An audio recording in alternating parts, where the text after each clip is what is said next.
Le budget base 0 des entreprises utilisé pour ton budget personnel. Bonjour à toi, j'espère que tu vas bien. Très heureuse de te retrouver dans cette vidéo.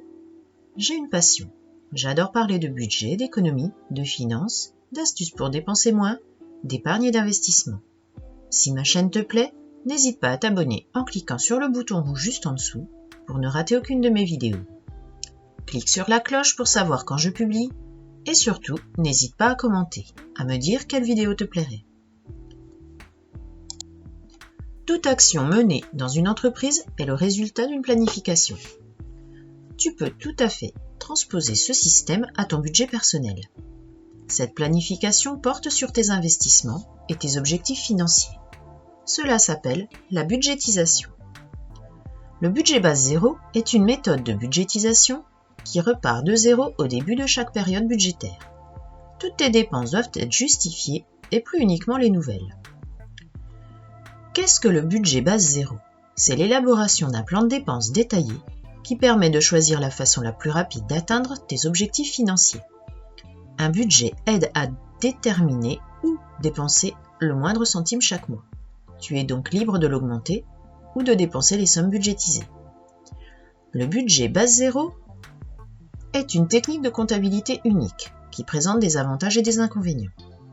Parce qu'elle oblige les entreprises à réfléchir à la manière dont chacune de leurs dépenses est gérée sur une période budgétaire. Le processus commence par une analyse des besoins de chaque service de l'entreprise et des coûts de ces besoins. Dans un budget personnel, tu établis les besoins et les coûts pour chaque enveloppe de dépenses. Qu'est-ce qui rend cette méthode si originale ? Contrairement aux approches traditionnelles, toutes les dépenses de chaque nouvelle période doivent être justifiées. Ces dernières années, cette technique de budgétisation a connu un regain de popularité lorsqu'elle a été adoptée par un certain nombre des entreprises du Fortune 500, ainsi que par des sociétés financières privées. Qu'est-ce qui explique la popularité de ce budget base 0 ? Pour 96% des entreprises, cette méthode permet d'améliorer leur rentabilité, tandis que 48% d'entre elles se sont dites influencées par la concurrence et 40% ont déclaré que la lenteur de leur croissance les a poussées à revoir leur méthode de budgétisation. Les caractéristiques principales de la méthode budget base 0. Avec les approches de budgétisation traditionnelles, l'entreprise part du budget de la période précédente qui sert de base à la suivante. Par conséquent, tous les nouveaux budgets augmentent progressivement par rapport à la période précédente. Les entreprises doivent uniquement justifier les nouvelles dépenses. Avec la méthode du budget base 0, le budget de chaque nouvelle période est créé à partir de 0, et c'est là la grande différence. Tous les efforts doivent donc être justifiés, y compris les dépenses ponctuelles et récurrentes. Une planification qui repose sur une méthode budget base 0 recommence de 0, ce qui permet d'avoir une approche plus analytique. Les étapes d'une budgétisation réussie. L'objectif de la budgétisation base 0 est de réduire les dépenses superflues en les redistribuant dans d'autres enveloppes de dépenses. Le processus est divisé en 9 étapes. Première. Planification et définition des objectifs budgétaires et des ressources disponibles par la direction de l'entreprise. Deuxième étape. Formation d'entités qui correspondent chacune à certains centres de coûts. Il s'agit typiquement de services ou d'équipes. Pour ton budget personnel, il s'agit donc de l'enveloppe de dépenses au lieu des différents services d'une entreprise. Troisième étape, définition des niveaux de performance par enveloppe. Il s'agit généralement d'exprimer des résultats en termes de qualité ou de quantité.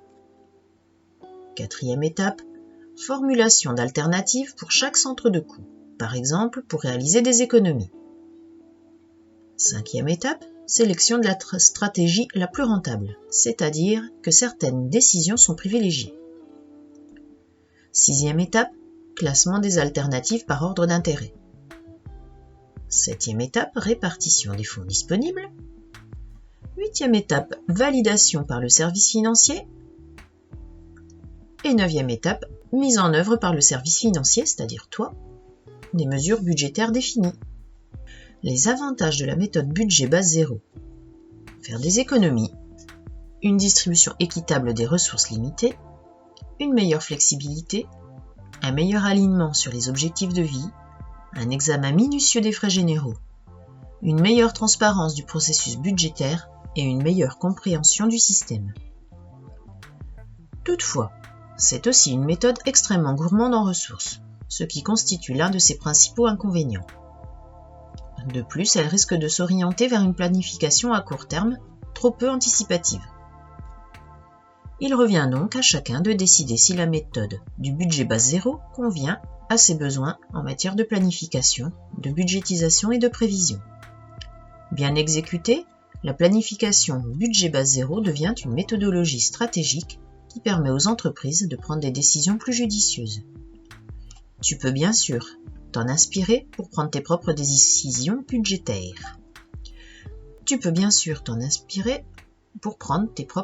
budgétaires. Merci de m'avoir écouté, j'espère que cette vidéo t'a plu et surtout, n'oublie pas de t'abonner. À très bientôt!